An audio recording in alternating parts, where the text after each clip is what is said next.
Why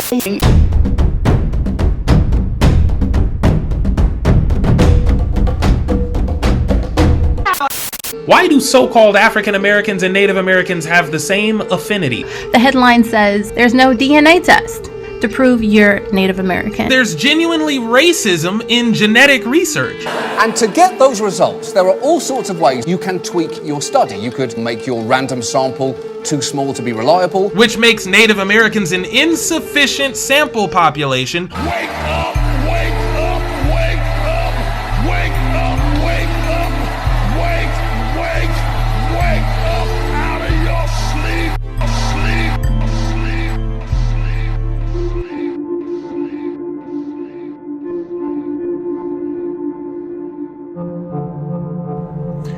The term Native American is a legal designation for the federally recognized ethnic groups that represent American Indians in the United States.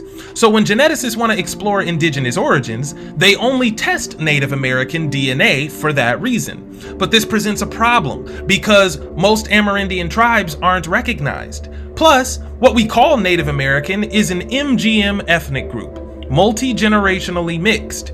They're primarily European, which is why they look white today.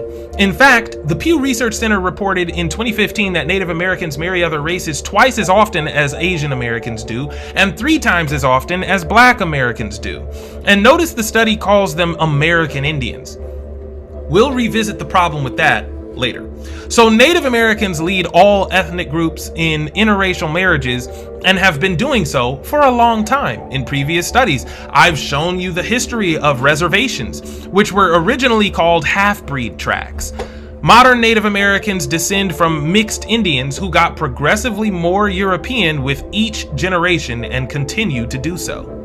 You also did a separate video just about the Cherokee to show how we know that mixed Cherokee took over leadership of the tribe before Indian removal. UNEHIYA, brothers and sisters, Chief Executive of UNEHIYA and Master Student of the Elements. The Cherokee Indians, who Andrew Jackson called purebloods, were the ones left behind during Indian removal. They lived in the wilderness at the time. The troops came to the urban centers of Cherokee territory to remove everybody, but they couldn't cover all the wilderness because it was too vast. UNEHIYA provided sources in an earlier video to show why we have good reason to believe that's exactly how it happened. But today, if we saw a pre-Columbian American Indian, he or she would get classified as an African American. So if you watch my shorts, you may have seen one of the Bonampak murals from an ancient Mayan sanctuary in the jungle near the Guatemala-Mexico border. You're looking at the Mayans depicting one of their own sacred convocations with the blowing of horns that resemble the didgeridoo of Aboriginal Australians. This mural is dated to 790 CE, some 700 years before Columbus. Observe the phenotype of the Maya people.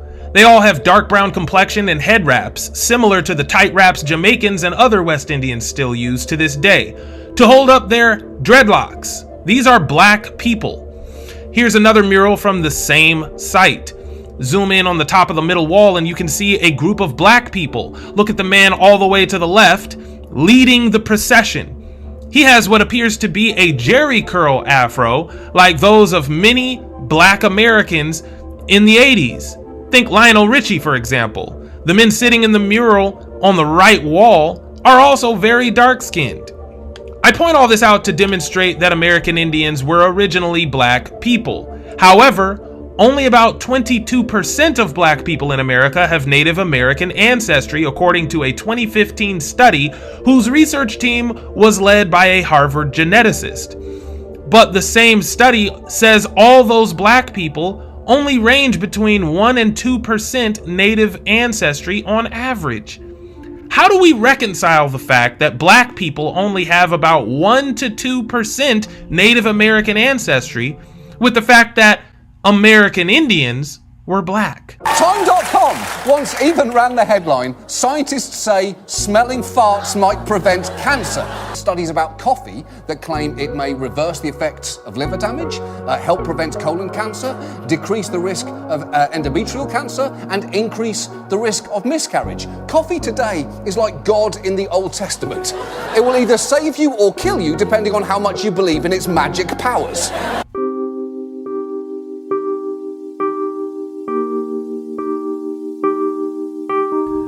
Unlike religion, science isn't a set of beliefs that all have to be forced to work together even when they're contradictory.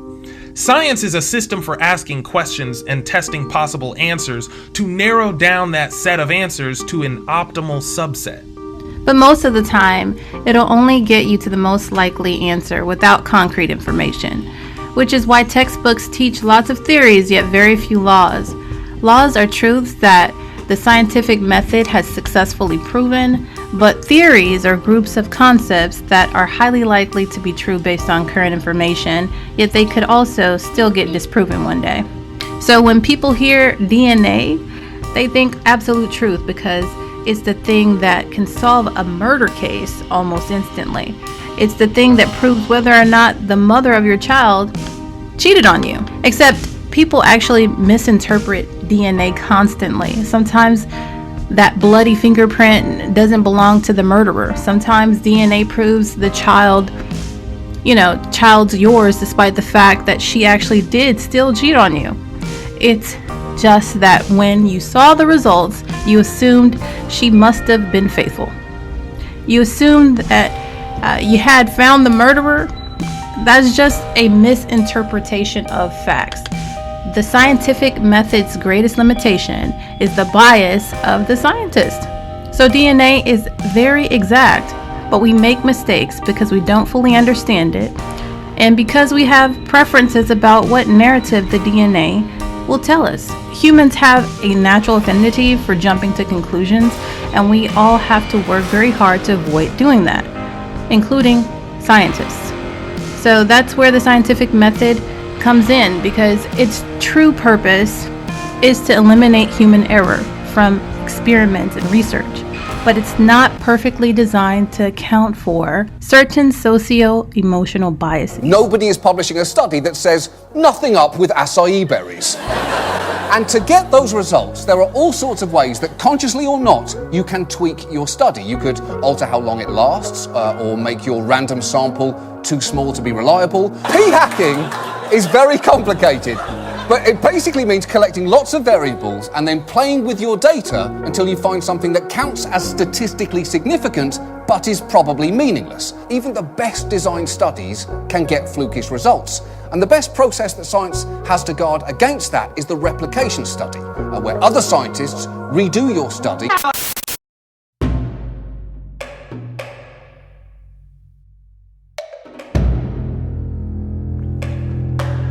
So false guilty verdicts and paternity judgments on fidelity are just two archetypes of this problem, where we do a good job studying something, but then misinterpret what we learn from the study.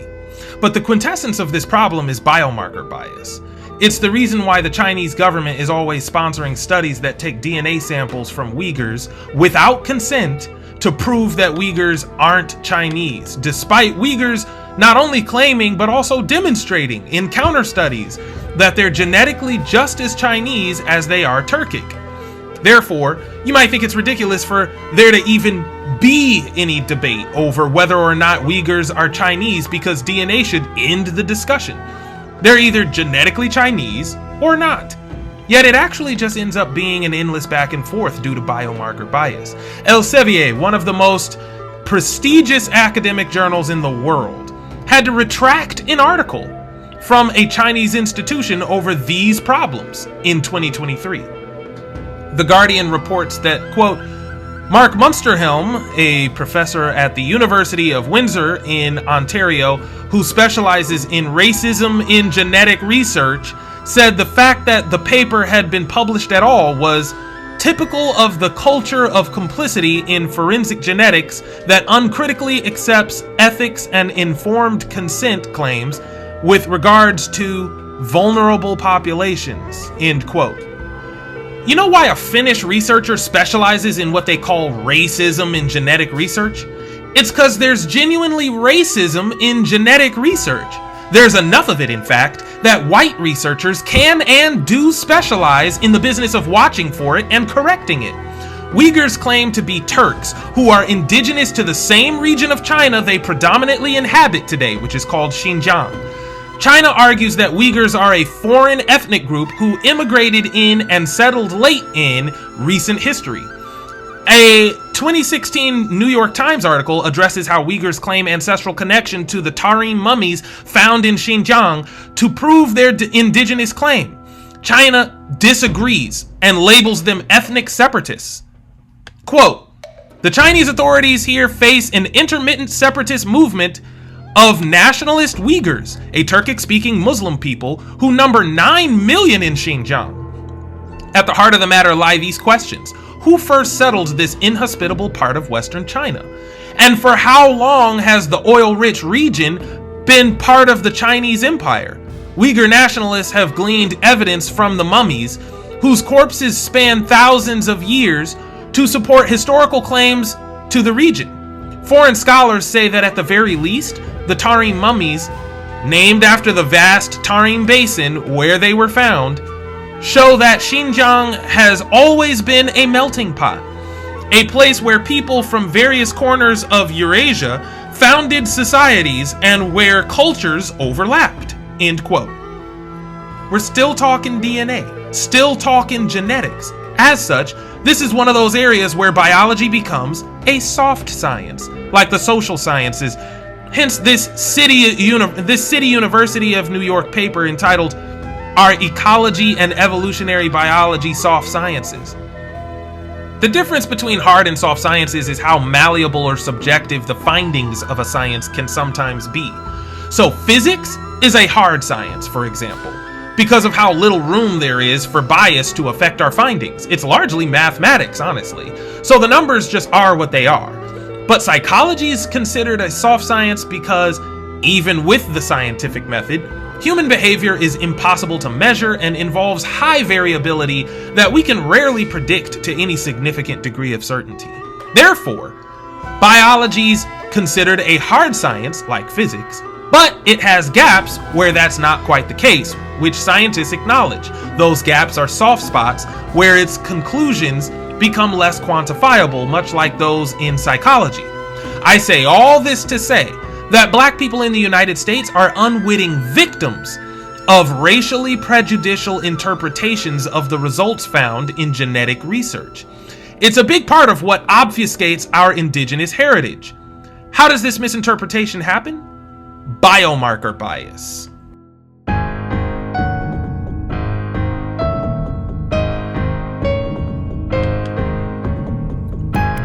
We should be able to settle the question of whether or not black Americans are American Indians pretty easily. All we need to do is test a random yet robust sampling of black people for Aboriginal DNA. So if black DNA has biomarkers that correlate with Aboriginal DNA, then that settles it. Boom. But the problem comes from how we identify American Indian biomarkers in the first place. What really is an American Indian biomarker? The way geneticists identify these biomarkers is by looking for single nucleotide polymorphisms that have high frequency in Native Americans. Full stop. We already have a problem. They test Native American DNA because they believe Native Americans are the only source of American Indian DNA. Yet most Native American DNA is actually European DNA. Therefore, the term Native American actually pertains to a political identity, not a biological one. And Native Americans will be the first to tell you that. Here's a figure from a study in the Nucleic Acids Research Journal. On the left-hand side in the middle, you can see the acronym ESNP, not to be confused with ESPN. It stands for Ethnic Single Nucleotide Polymorphisms, and it refers to polymorphisms that have variations that are theorized to be more prevalent in one ethnic group than another. Theorized, but not proven, by the way. But we're going to leave that alone. Assuming inherited genetic variation isn't misunderstood by modern biology, which it could be, ESNPs should be adequate biomarkers for ethnic groups. It's a type of gene mapping. But this figure comes from a 2006 study that drew its data from SNP at Ethnos, which is, quote, a public database of ESNPs with annotation information that currently contains 100,736 ESNPs from 10,138 genes, end quote. So they're relying on this database for, quote, an approach to find such ethnically variant single nucleotide polymorphisms from the genotype profile of the populations included in the International Haplogroup Map database, end quote. But that also means they're relying on the categories that those groups have been assigned to. The ethnic identities associated with any one of those populations are always political, whether they're controversial or not. Let me say that again. Ethnic identity is always political, which makes it subject to social bias. So we have ethnic polymorphisms that are most frequent in federally recognized Native Americans, and we label them as American Indian biomarkers. However, Native Americans are predominantly European by blood. P-hacking, playing with your data until you find something that counts as statistically significant, but is probably meaningless. Phenotype loosely reflects genotype, so the reason Native Americans appear white today, despite being called swarthy by all primary sources from the days of first contact, is because they mixed out. By this I mean that American Indians mixed with Europeans, and their descendants continued to marry Europeans. So after many generations of this, 50% white becomes 75%. And then 87.5%, followed by 93.75%. That only takes 3 consecutive generations of marrying whites. Do you expect to be able to see a difference between someone who's 93% white and someone who's 99% white? They'll both just look like Europeans. But most importantly, they won't have much genetic material of the original ancestors left. The DNA of the Aborigine is no longer their foundation if 75% or more of their genetic material comes from the English, Irish, French, Spanish, and so on. So they're missing a lot of the biomarkers their ancestors would have had, which makes Native Americans an insufficient sample population for Aboriginal DNA. Scientists themselves know not to attach too much significance to individual studies until they're placed in the much larger context of all the work taking place in that field. But too often, a small study with nuanced tentative findings gets blown out of all proportion when it's presented to us, the lay public. Chocolate bar could improve blood flow to the placenta and benefit the growth and development of your baby, especially in women at risk for preeclampsia or high blood pressure in pregnancy. Except that's not what the study said. It's like a game of telephone. Some of this is on us, the viewing audience. We like fun, poppy science that we can share like gossip, and TV news producers know it. That is why you constantly hear stuff like this. Men, listen up. A brand new study says a woman is more open to romance when they are full opposed to being hungry. Okay. First of all, no shit. Anyone is more open to anything when they aren't hungry.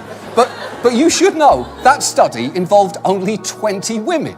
And you cannot presume that 20 women can speak for all women. This is science, not the United States Senate. And then...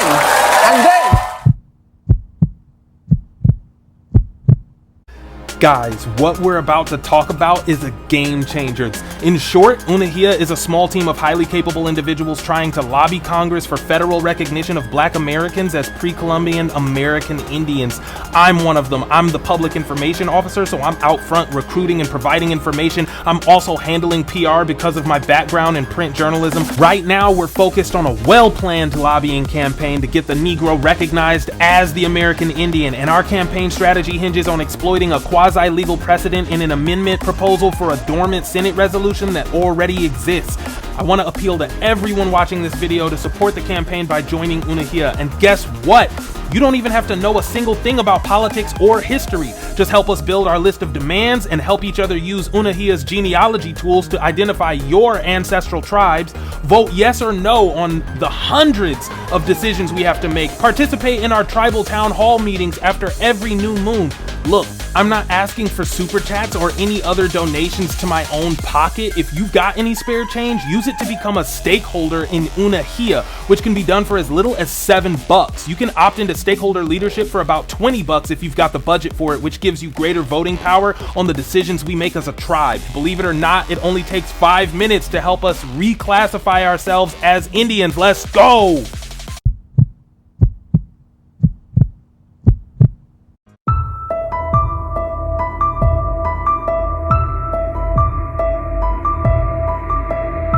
If you have a subscription to New Scientist magazine, you can access this Q&A 2014 article.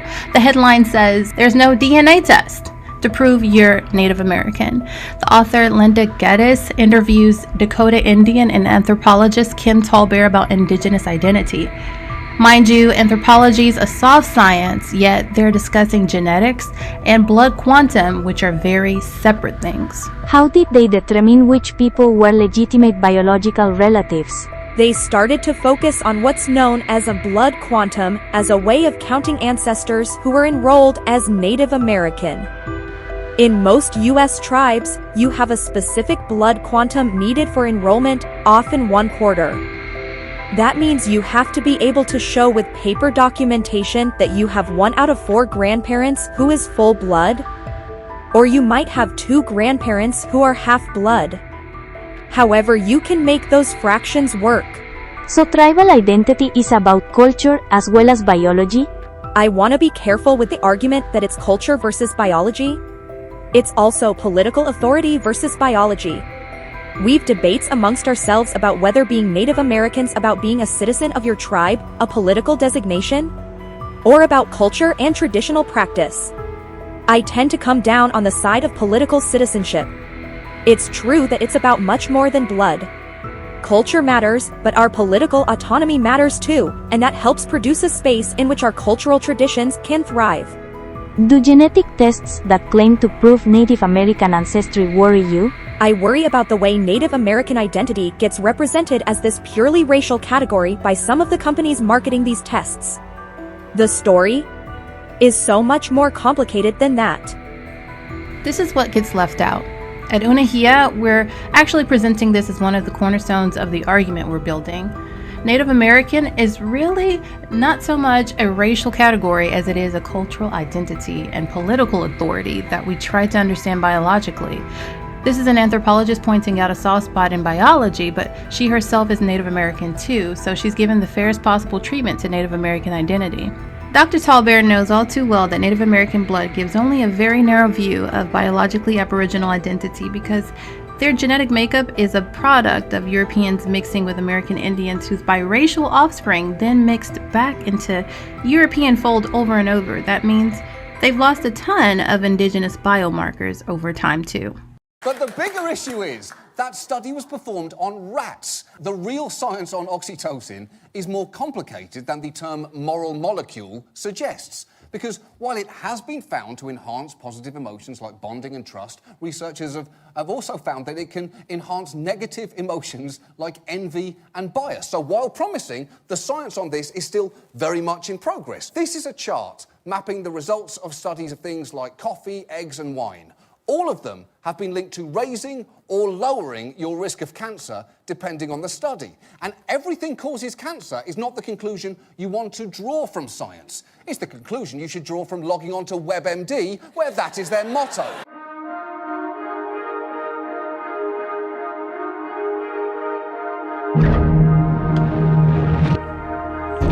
We've explained why this is the case several times on this channel. Native Americans today are the product of miscegenation, a form of genocide in which one ethnic group gets rid of the other by intermarrying with them repeatedly for successive generations while mixing back into themselves. A white man marries an Indian woman, and their children marry white people, as do their grandchildren. Yet these children and grandchildren are all identifying as Native Americans. This makes the bloodline gradually lose its indigenous biomarkers because that genetic material is getting replaced by European material more and more with each generation. The polymorphisms unique to them might be a mark of multi-generational mixture rather than a mark of just Indian or European. More importantly, the indigenous biomarkers Native Americans no longer carry could easily be present in so-called African Americans. But because we see those as polymorphisms unique to African Americans, researchers will designate those as African biomarkers instead of Aboriginal American biomarkers. Why? Because they found those ethnic single nucleotide polymorphisms in people whom we all call African Americans. So this is why when we revisit that Nucleic Acids Research Journal study again, it tells us the following, quote, more than 5% of African Americans are estimated to carry at least 2% Native American ancestry genome-wide. African Americans in the West and Southwest on average carry higher levels of Native American ancestry, a trend that is largely driven by individuals with less than 2% Native American ancestry. With a lower threshold of 1% Native American ancestry, we estimate that about 22% of African Americans carry some Native American ancestry. End quote. So geneticists say 1 out of 20 Black Americans have as much as 2% Native American ancestry at max. They're not lying. P-hacking, playing with your data until you find something that counts as statistically significant but is probably meaningless. It's not a conspiracy to cover up our identity. They're not hiding anything. They're just giving us the stats for the political identities that have been culturally generated in this country.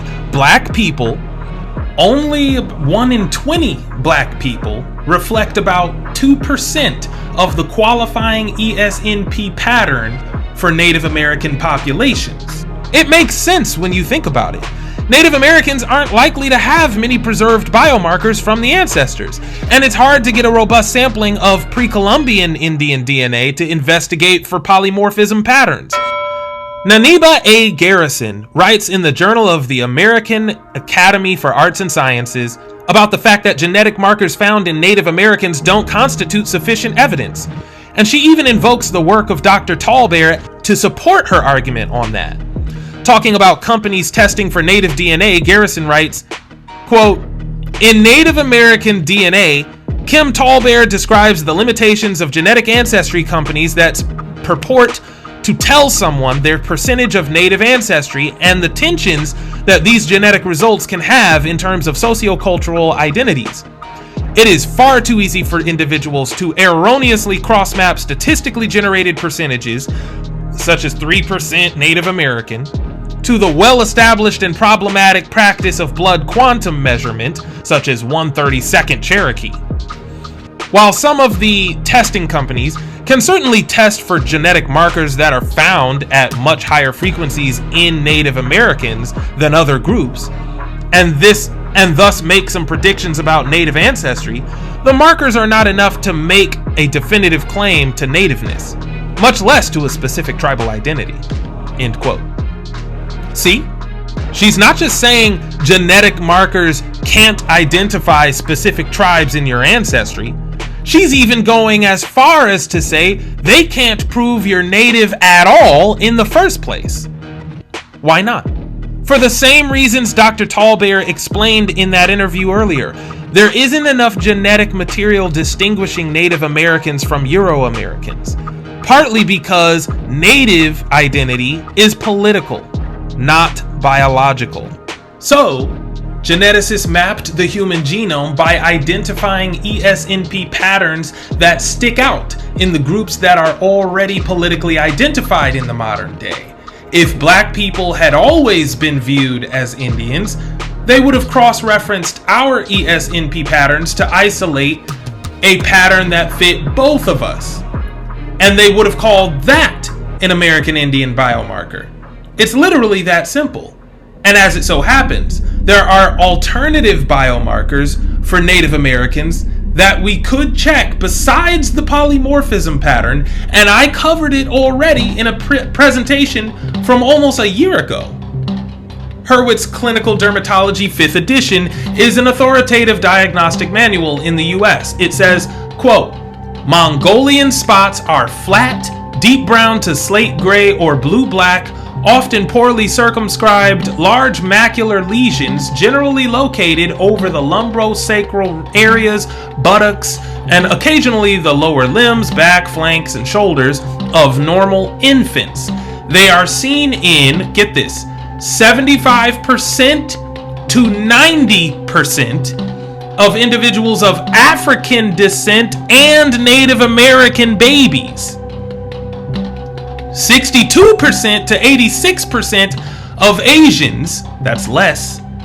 70% of the Hispanic population, kind of in the middle of the Asian range. And 10% of Caucasian infants, the lowest. So you see Mongolian spots show the most in Africans and Native Americans. But let's see what happens when you single out Black Americans from Africans.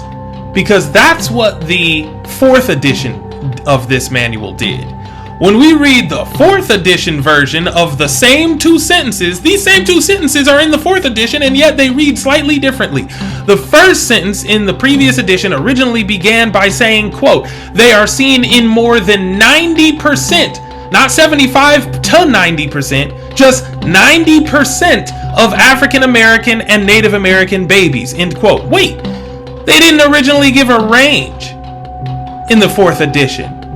But in the 5th edition, they do. They didn't give a range in the 4th edition because it was just 90% across the board for both ethnic groups. By removing African blacks, the prevalence of Mongolian spots has a way higher average. Not only that, why do so-called African Americans and Native Americans have the same affinity, the exact same affinity for Mongolian spots? More than 90%. I know a lot of black people don't want to hear the answer to this, but if we can be honest with ourselves, it's because we're a lot more Asian than we want to admit. It's called a Mongolian spot for a reason. Thousands of years ago, I've mentioned in previous presentations that we had an overarching society that connected North American populations with East Asian Proto-Mongolic populations. That society is highly likely to be what's referred to in the Bible as Arphaxad. I keep bringing this up, and it baffles me. The third sentence in that paragraph that we just read, the third sentence in that paragraph from the 4th edition, not the 5th edition, but from the 4th edition, also tells you who the other Africans were that were sampled for that range of Mongolian spot prevalence as well. Look, it says Mongolian spots were found in 75% of Nigerian neonates. 75% of Nigerian neonates. You see that? So when the 5th edition said 75% to 90% of Africans, that was based on two groups: African Americans, who were the 90, and Nigerians, who were the 75. And I'll tell you why. It's because these researchers are in the US, and Nigeria has contributed the largest number of African migrants to the US population. So it's easier to just test Nigerians because they're here. The researchers didn't have to leave the country to get their samples. And ironically, Nigeria is replete with the gene pool of a large ethnic group who just happens to share ancient Asian ancestry with us, the Igbo. David Eltis, one of the biggest data contributors to the Slave Voyages database, co-wrote a paper with David Richardson saying, quote, on the African coast, both Europeans and Africans traded in people that they looked upon as outsiders. Yeah, Igbo made up anywhere from a third to half of the African slaves brought to the Chesapeake region of North America, and it's because sub-Saharan Africans viewed Igbo as foreign to the region. We've gone over this in some of my earliest videos, so that's what makes it ironic that Nigeria contributes more immigrants to the US than any other African country. Like I said, those researchers got all their samples from within the US, which is also why they don't give you a fair picture of what the highest Mongolian spot prevalence should be. For that, we should obviously be looking at Mongolians. Mongolian spots are named for Mongolians, so they should have the highest prevalence of Mongolian spots, right? And we just saw that Asians collectively range between 62 to 86%, which is less than Black Americans or Native Americans. But when you single out the Mongolians, the 2007 publication of Dermatologic Clinics says Mongolian spots are, quote, present in over 90% of infants of the Mongolic race and have been found in about 1% of white European infants, the incidence being highest in the Mediterranean region, end quote. Yeah, Mongolians themselves are within the 90th percentile, so Native Americans and Black Americans rank just as highly as actual Mongolians for Mongolian spots. And Nigerians, who include Igbo, rank at 75%, which rivals the collective of all Asians and is most likely attributable to Igbo specifically, perhaps Yoruba also. It also just rivals Hispanics, frankly. The 1% of Europeans born with this are in the Mediterranean region, as in close to where Israel allegedly was. Just consider the possibility that Israel's genuinely in the Middle East, because I've repeatedly shown you how Israelites most likely came out of Asia and into America. Regardless, we have a strong Asian connection, even if you don't accept the rest of that. And the Mongolian spots prove that much. Mongolian spots also serve as a biomarker of ancestral intersection between Native Americans and Black Americans, which is because Black Americans are the aborigines of Turtle Island. And that's the rub. This business of genetic genealogy is fraught with limitations. For one thing, it can only provide information about a tiny fraction of our ancestry. Because we get half our DNA from our mothers and half from our fathers, almost all of our DNA gets shuffled and remixed every generation, making it impossible to trace what comes from whom. There are just 2 bits of DNA that remain pure: the Y chromosome, which passes directly from father to son, and something called mitochondrial DNA, which passes unchanged from mother to child.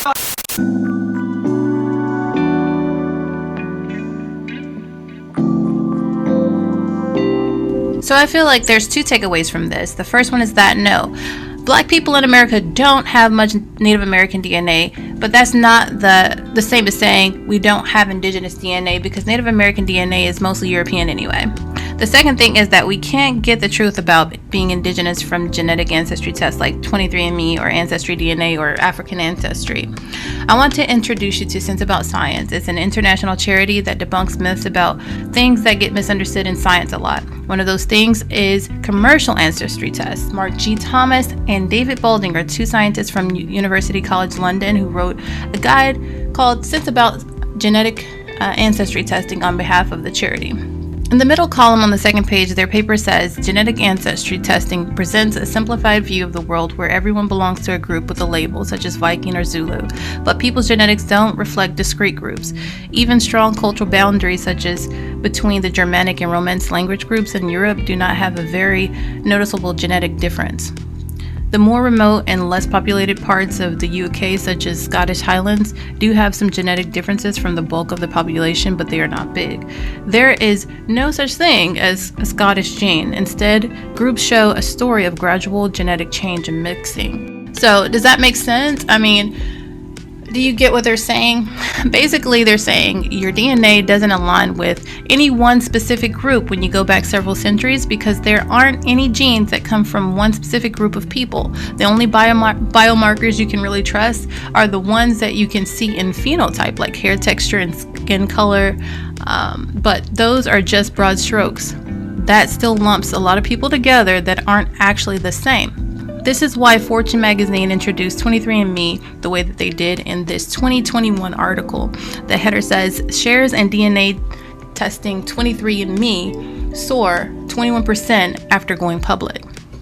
Look at their very first sentence. It says, DNA testing company 23andMe, which has doubled down on its efforts to prove consumer genetics offers more than entertainment value, began publicly trading on NASDAQ Thursday under the ticker ME. See? P-hacking, playing with your data until you find something that counts as statistically significant but is probably meaningless. This is the same magazine that publishes Fortune 500. It's a mainstream publication. They're saying 23andMe's marketing team basically has an uphill battle getting prospective customers to spend big money on these tests because they have to convince people it's not just pure entertainment. So they're trying to prove that they're not just making up a story about your ancestry. But the truth is, they are actually just making up stories about your ancestry. That's what real geneticists say. This is why people accuse Skip Gates of telling the truth when he joked about DNA testing connections between modern Black Americans and known African tribes. Today, we have a lot of Black Americans who firmly believe that they have scientific evidence that they come from specific tribes in Africa based on information that really just amounts to nothing. We also have a lot of European Americans claiming to be Native based on genetic ancestry tests, not knowing that there's no real genetic data that can confirm something like that. Right, because genetic testing companies like 23andMe have been faking it for years, giving you fake data. And that article that we've been reading from Elsevier about how Black people only have about 2% indigenous DNA? Who do you think sponsored that? 23andMe. Having whole milk or having whole fat dairy products actually can help you lose weight. I think the way to live your life is you find the study that sounds best to you, and you go with it. No! In science! How badly do I want to know where I'm from in Africa? So he said, well, you are descended on your mother's side from the Nubian people. Who were the Nubians? The Nubians were the Black pharaohs. There's a slight problem with being either Zulu or Nubian if you're African American. You know what the problem is? None of our ancestors who came here in slavery came from South Africa, the Zulu people, or from Nubia. None. Zero. In science, you don't just get to cherry pick the parts that justify what you were going to do anyway. That's religion. You're thinking of religion. That is what you're thinking of there. And look, this is dangerous. So I called Rick Kittles, and I said, Rick, did you tell Oprah she was a Zulu? He goes, no, man, she made that up herself. I said, when the results come in, make her Zulu, man. You know? I said, you back there making it up anyway. Don't nobody believe you could take some spit and figure out a tribe? What are you, crazy? No! That's religion. You're thinking of religion. The genetic testing company 23andMe has filed for bankruptcy, and its potential sale has raised alarms about what could happen to the DNA data of its millions of users. 23andMe was once a pioneer in the DNA testing kit industry, allowing customers to send in samples to get information about their heredity and genetics.